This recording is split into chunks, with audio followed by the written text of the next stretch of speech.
हाँ जी, second chapter है आपके पास थर्मल फिज़िक्स का।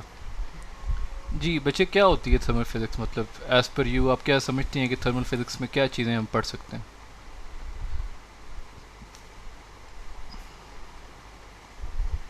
सर, हीट से रिलेटेड।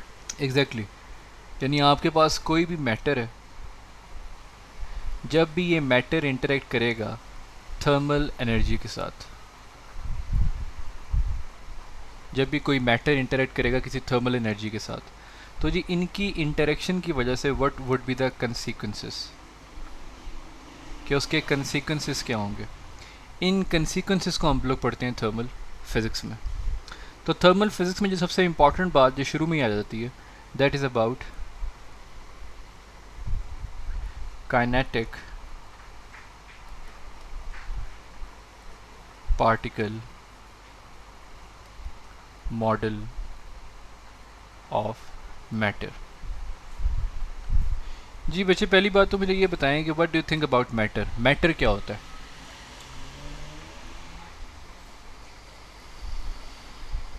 मैटर की डेफिनेशन नहीं आती मतलब फॉर थ्री स्टेट। ठीक है, आप कुछ ऐसे ही बस याद रख लें कि जी matter is anything that has some sort of mass and it occupy some kind of space, कि जिसके पास कुछ मास होता है and it occupy some sort of space, that is known as matter.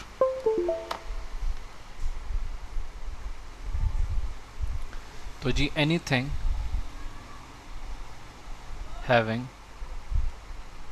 mass and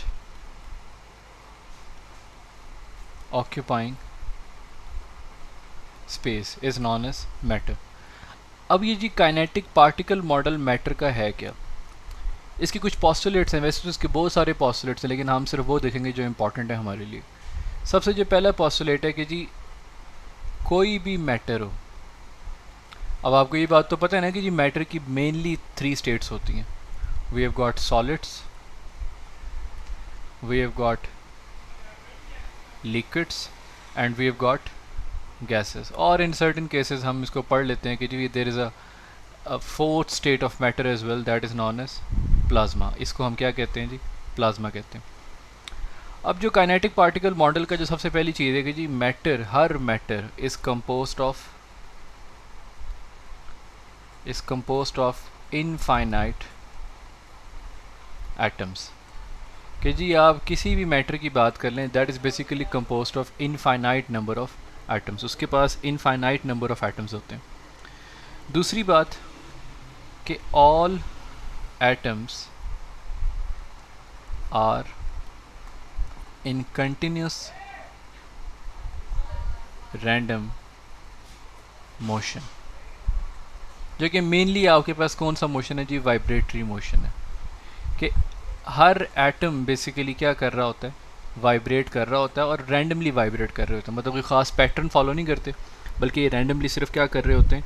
vibrate कर रहे होते हैं। ये दो प्रॉपर्टीज़ याद रख लें। एक प्रॉपर्टी ये याद रख लें कि जी जब कभी आप particle kinetic particle model of matter पढ़ते हैं, तो एक चीज़ याद रखें कि temperature is directly proportional to kinetic energy. For example, अगर आपके पास एक सिलेंडर है और उस सिलेंडर के अंदर जी पैक्ड की हुई है हमने कोई गैस, मतलब that cylinder basically consist of some atoms of gas. तो ये जो एटम्स ऑफ गैस हैं, जब आप इनको हीट करेंगे, यानी when you will provide them some certain sort of temperature, so you know that when you'll provide some heat to all these atoms would start vibrating, और जब वो वाइब्रेट करेंगे उनकी वेलोसिटी इंक्रीज होगी, meaning thereby kinetic energy increase होगी। So याद रखें, temperature for for all the states of matter is directly proportional to kinetic energy. Kinetic energy का फॉर्मूला याद है ना जी? हाफ एम वी स्क्वेयर होता था। तो kinetic energy is basically dependent upon the speed. Higher the speed of the body, higher will be the kinetic energy. So temperature is directly proportional to kinetic energy. इसके बाद हमें देखनी होती हैं कि जी प्रॉपर्टीज़ ऑफ मैटर। और initially हम मैटर को सिर्फ तीन स्टेट्स में डिवाइड करेंगे, that there are three states of matter. अब ये 3 स्टेट्स ऑफ मैटर हैं कौन कौन सी?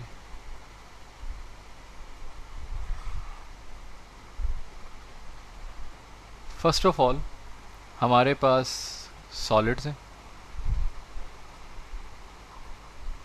Then we have got liquids, at the end of the day we've got gases. मुझे बताएं how would you compare there intermolecular forces? जाहिर सी बात है कि अगर हम सॉलिड्स की बात कर रहे हैं तो सॉलिड्स में एटम्स कुछ ऐसे होते हैं, there is very less intermolecular forces. Liquids में स्पेसेस थोड़ी सी ज़्यादा होती हैं, but when will compare gases, gases में जो एटम्स के दरमियान जो इंटर एटॉमिक फोर्सेस हैं भाई वो काफ़ी वीक होती हैं। तो पहली प्रॉपर्टी अगर मैं सॉलिड लिक्विड्स और गैसेस की देख रहा हूँ तो पहली प्रॉपर्टी याद रखें, द फर्स्ट प्रॉपर्टी इज़ कि सॉलिड्स के एटम्स क्योंकि काफ़ी क्लोजली स्पेस्ड होते हैं, there is very little space between the atoms in the state of solid. Second जी, लिक्विड के बारे में आप याद रखें कि इंटरमीडिएट डिस्टेंस होता है, मतलब in between gases and solids, तो there is intermediate distance. And the third case is, अगर आप गैसेस की ही बात कर रहे हैं तो गैसेस बड़ी लूजली पैक्ड होते हैं, they are very loosely packed. अब ऐसा है क्यों, सॉलिड्स के एटम्स क्लोजली स्पेस्ड क्यों हैं? क्योंकि जो इंटर एटॉमिक फोर्सेस होती हैं सॉलिड्स के केस में, जो इंटर एटॉमिक फोर्सेस हैं जी वो काफ़ी स्ट्रॉन्ग हैं। और इस सिनेरियो में फॉर द लिक्विड्स याद रखें कि लिक्विड्स के केस में जो आपके पास इंटर एटॉमिक फोर्सेस हैं वो काफ़ी, यानी आप समझ लें कि इंटरमीडिएट ही होती है, less than solid but higher than gases, तो दे आर इंटरमीडिएट। और क्योंकि गैसेस हैं ही बड़ी लूजली पैक्ड, तो सिर्फ एक चीज़ ये याद रखेंगे क्योंकि ये लूजली पैक्ड है, so you just need to remember कि इनकी जो इंटर एटॉमिक फोर्सेस हैं, यानी दो एटम्स के दरमियान जो फोर्सेस हैं वो काफ़ी ज़्यादा क्या होती हैं जी, वीक। वो काफ़ी ज़्यादा क्या होती हैं, वीक होती हैं। अब मुझे इस थीसिस की बुनियाद पे मुझे बता दें कि what can you say about the melting point और the boiling point of solids? क्या कह सकती हैं जी आप इनके मेल्टिंग पॉइंट्स और बॉइलिंग पॉइंट्स के बारे में?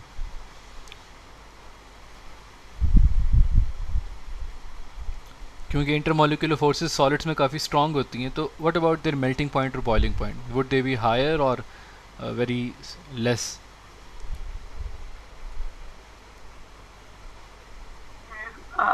हाई होते हैं। क्यों हाई होते हैं भाई?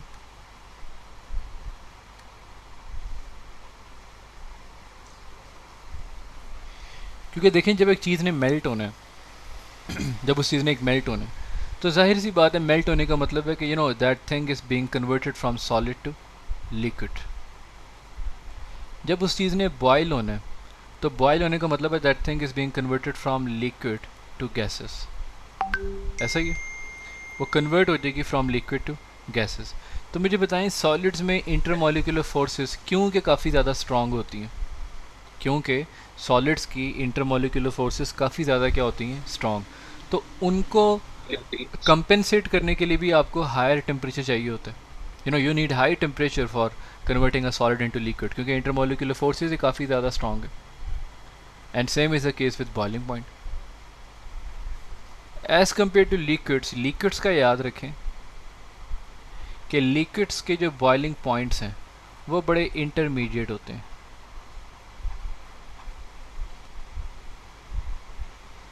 और सिमिलरली जो गैसेस हैं, गैसेस को अगर आप बॉयल कर रहे हैं मतलब गैसेस सारी की सारी इवेपोरेट करवा रहे हैं आप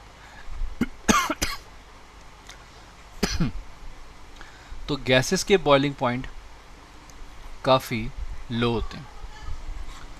क्लियर है जी बात? ये तीन मेनली प्रॉपर्टीज़ हैं सॉलिड, लिक्विड्स और गैसेस की, ये आपने याद रखनी है। Now what about there shapes? मुझे बताएं किसी भी सॉलिड की शेप फिक्स होती है या you can change it accordingly?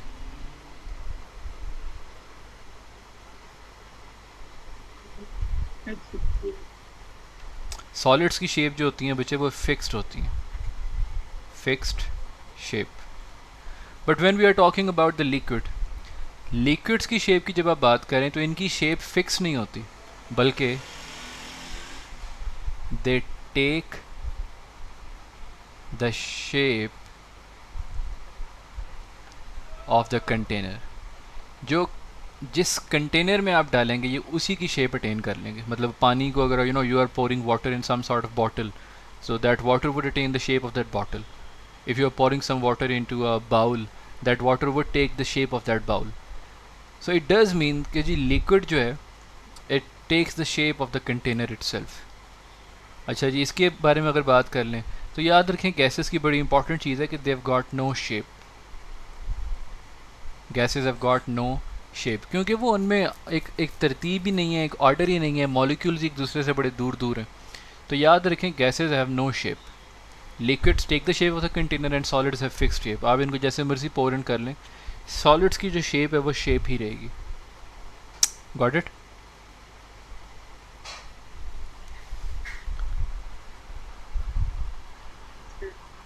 Next है जी चेंज ऑफ स्टेट। कि आप स्टेट्स को कैसे चेंज करते हैं। मुझे एक चीज़ बताएं जी, अगर आपके पास एक सॉलिड है, इसको आपने कन्वर्ट करना है लिक्विड में, और लिक्विड को आपने कन्वर्ट करना है गैसेस में, how would you convert a solid into a liquid? How would you convert a solid into a liquid? Melting. Melting, उस प्रोसेस का नाम मेल्टिंग है, लेकिन जाहिर सी बात है आप हीट इनपुट देंगे ना। सॉलिड से लिक्विड में यानी जाने का जो प्रोसेस है, इसको आप जाहिर सी बात है मेल्टिंग कहते हैं। अच्छा, लिक्विड को अगर गैस में कन्वर्ट करना है तो जाहिर सी बात है यहाँ पर भी आप हीट इनपुट देंगे, ऐसे ही है। लेकिन लिक्विड से गैस में जाने के बचे प्रोसेस को क्या क्या कहते हैं?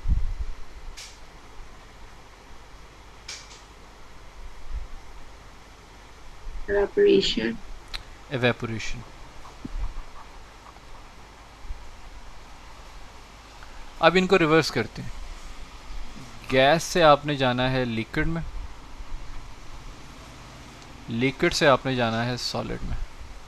जी, how would you go from gas to the liquid? क्या आप हीट इनपुट देंगे या आप हीट उसमें से एक्सट्रैक्ट करेंगे, आउटपुट करेंगे उसका?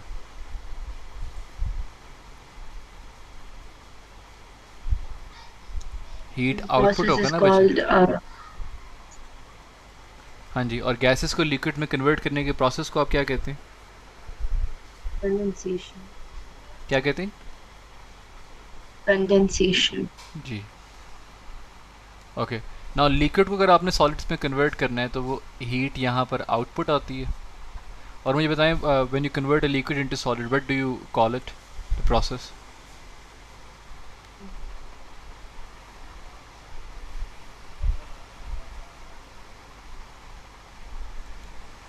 फ्रीजिंग। ठीक है, आप इस प्रोसेस को क्या कहते हैं बच्चे? फ्रीजिंग कहते हैं। अच्छा, एक तो आपने बच्चे इन प्रोसेसेस का नाम याद रखना है। कंडेंसेशन क्या होती है, फ्रीजिंग क्या होती है, वेपोरेशन क्या होती है, मेल्टिंग क्या होती है। And for the sake of numerical problems, जब भी कोई हीट इनपुट आ रही हो तो उसको हमेशा याद रखें आपने पॉजिटिव ही लेना है।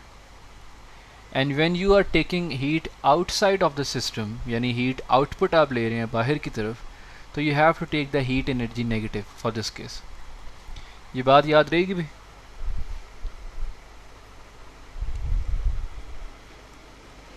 जी बच्चे, ये बात याद रहेगी कि हीट इनपुट हमेशा पॉजिटिव रहनी चाहिए और हीट आउटपुट जो है ये हमेशा क्या रहनी चाहिए जी?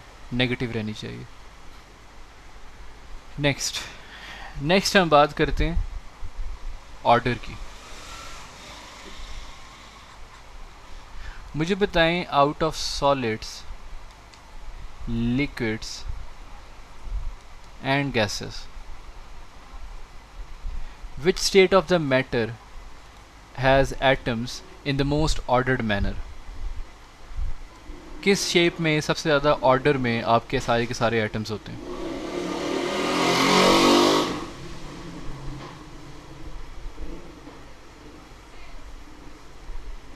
जी सर। मैं आपसे पूछ रहा हूँ कि कौन सी स्टेट में एटम्स जो हैं वो सबसे ज़्यादा ऑर्डर्ड फॉर्म में होते हैं?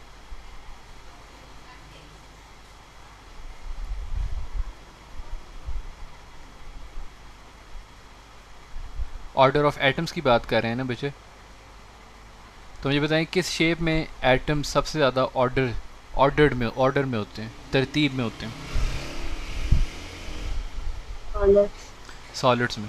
अच्छा, यहाँ पे एक चीज़ याद रखें कि सॉलिड्स अगर हम बात कर रहे हैं तो आपने सिर्फ यहाँ पे ये कहना है कि सॉलिड्स के अंदर ठीक है ये ऑर्डर होते हैं, लेकिन इस ऑर्डर का मतलब क्या है कि ये एक लॉन्ग रेंज ऑर्डर है, यानी एक बड़े लेटेस्ट तक ये ऑर्डर बरकरार रहता है। For example you have got atoms like this, तो ये एटम्स जो है ना बच्चे, ये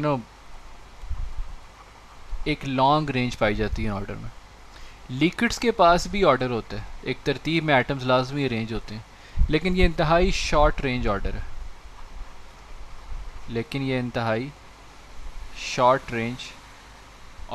ठीक है जी, मतलब it is a very short range order. Gases के तनाजुर में आप याद रखें, they have got no order,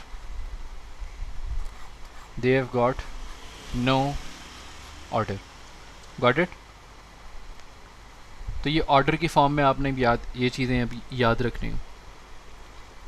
अब आगे इस चैप्टर से जो बड़ा शॉर्ट क्वेश्चन काफ़ी दफ़ा रिपीट होता है, that is about the relationship between temperature and kinetic energy. अच्छा जी, मैंने आपको शुरू में बता तो ये ज़रूर दिया कि जी temperature is directly proportional to kinetic energy, लेकिन अगर वो आपसे क्वेश्चन पूछ ले कि how temperature is directly proportional to kinetic energy, how would you answer? आप कैसे जवाब देंगे कि किस तरीके से temperature is directly proportional to kinetic energy?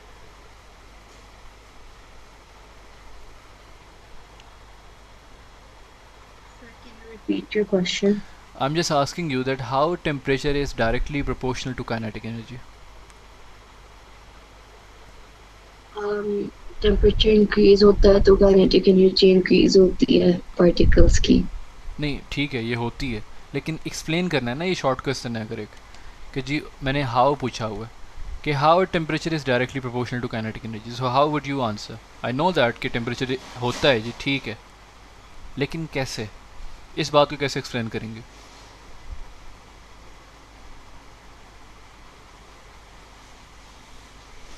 Temperature causes the particles to move at a high speed, which gives them more kinetic energy. Temperature is basically, आपने ये बताना है कि temperature is basically a sort of thermal energy, ऐसे ही it is basically a kind of thermal energy by which you provide some system with some sort of thermal energy. That thermal energy basically, you know, vibrates the atoms. That thermal energy basically vibrates the atoms. और जब ये thermal energy आपके atoms को vibrate करती है तो you know there speed increases,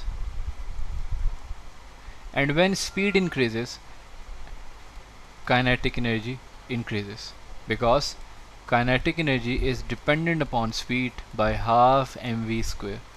Kinetic energy is directly proportional to the square of velocity. Got it?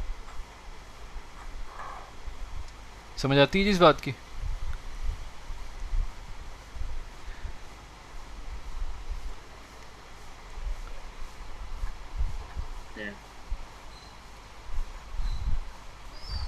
Pressure and kinetic energy, जी बच्चे, how do you think that pressure and kinetic energy of the atoms are related to one another? किस तरीके से pressure और kinetic energy का आपस में कोई रिलेशनशिप है?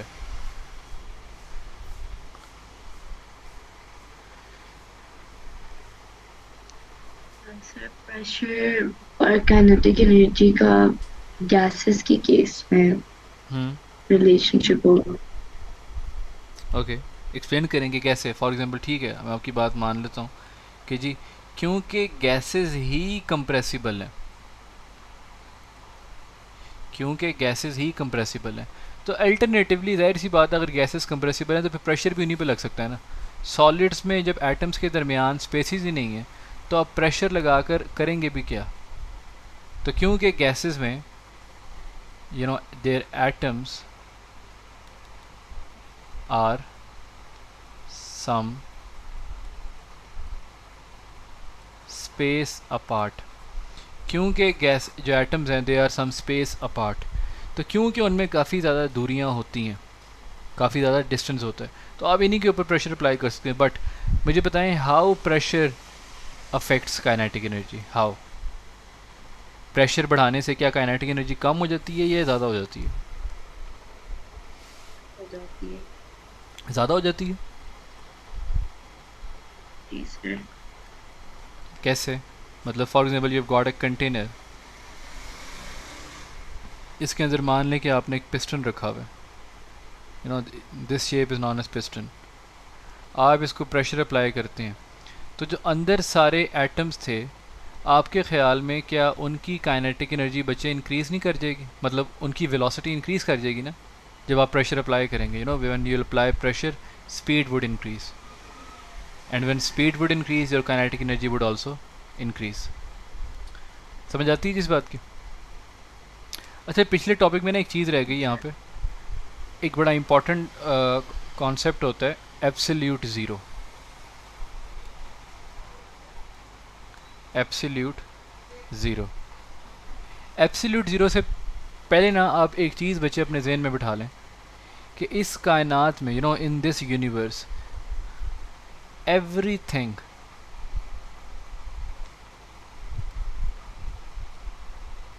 everything is in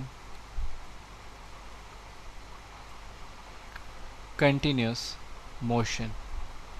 her cheese he continuous motion में. हर चीज़, everything is in continuous motion. Her cheese vibrate कर रही है. everything is vibrating. तो क्योंकि हर चीज़ वाइब्रेट कर रही है, अब मुझे बताएं ये हर चीज़ के वाइब्रेट करने के पीछे क्या है? दरअसल टेम्परेचर. अगर आपको कोई ब्रिज भी नज़र आ रहा है, if you are seeing some sort of bridge, तो वो ब्रिज के अंदर भी जो एटम्स हैं वो हल्का हल्का वाइब्रेट कर ही रहे हैं, because there is some sort of temperature. तो जी ये एब्सोल्यूट ज़ीरो क्या है? What do we mean by absolute zero?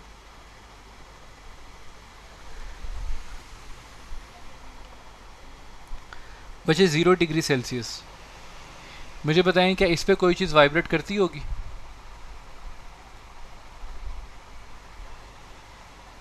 अगर मैं 0 डिग्री सेल्सियस की बात करूं, क्या इस चीज़ पे कोई इस पॉइंट पे कोई चीज़ वाइब्रेट करती है?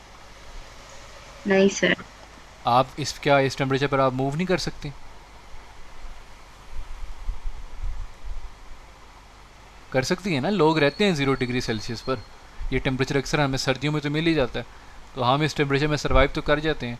हत्ता कि -50 डिग्री सेल्सियस अगर आप कभी गर्मियों में भी स्कर्दू चली जाएं, तो आपको ये टेम्परेचर मिल जाएगा एंड यू कैन मूव. हाँ ठीक है, थोड़ा सा मुश्किल होता है, लेकिन यू कैन मूव एटलीस्ट. लेकिन याद रखें, when ever the temperature of something is -273 degree Celsius, याद रखें उस चीज़ पर, इस टेम्परेचर पर हर चीज़ की जो वाइब्रेशन है वो सीज़ कर जाती है. It stops. Everything stops vibrating eight -273 degree Celsius. बच्चे मुझे बताएंगे -273 डिग्री सेल्सियस केल्विन में कितना होता है? मतलब we are using the Celsius, what would be this temperature in Kelvin's?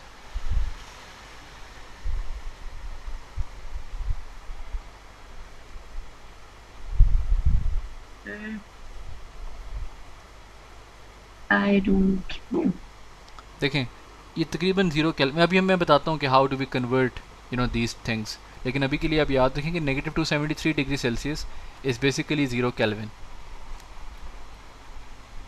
और इसी को हम एब्सोल्यूट ज़ीरो कहते हैं. और एब्सोल्यूट ज़ीरो क्यों कहते हैं? क्योंकि इस टेम्परेचर पर हर चीज़, मतलब आप भी अगर आप इस टेम्परेचर को बर्दाश्त नहीं कर सकते, you can't survive in this temperature.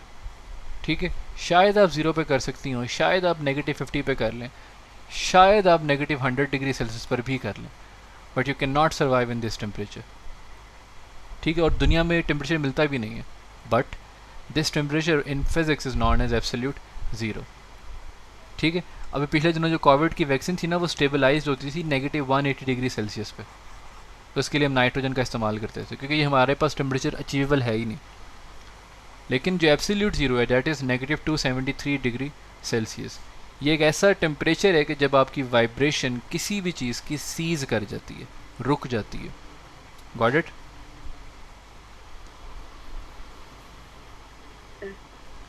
अच्छा भाई, इसके बाद ज़रा मुझे थोड़े से बता दें स्केल्स ऑफ टेम्परेचर। मुझे बताएं कि in how much scales do we measure temperature. कौन कौन से स्केल्स हैं जिनसे हम टेम्परेचर मेजर करते हैं?